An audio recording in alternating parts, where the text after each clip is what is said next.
Welcome to the Salmon Runs YouTube. Enjoy the video. Start by diagnosing common causes of Microsoft Store getting ready errors. Run WS Reset, exe to clear the Microsoft Store cache and restore defaults. Open Settings and check Windows Update. Install 1 to 3 pending updates before retrying. Confirm system date and time are correct and synced with Internet time servers. Toggle airplane mode off and on to refresh networking. Sign out of the store and sign back in to refresh credentials. Create a temporary administrative user to test whether the issue is profile specific. If diagnosis did not fix the issue, proceed to repair the app.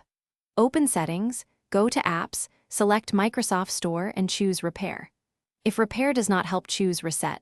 Note this may remove app data.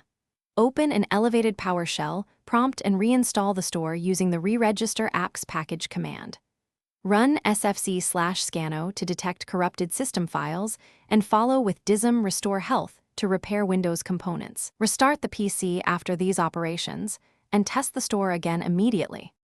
For persistent getting ready errors, try advanced network and account steps. Disable any VPN or proxy and flush DNS using ipconfig/flushtons before testing again. Check that background intelligent transfer service and store install service are running and set to automatic or manual as required. Open Credential Manager and remove cached Microsoft account entries, then re-log into the store app. If the problem persists, consider creating a system restore point and doing an in-place Windows repair. Thanks for watching. Consider subscribing if we helped you.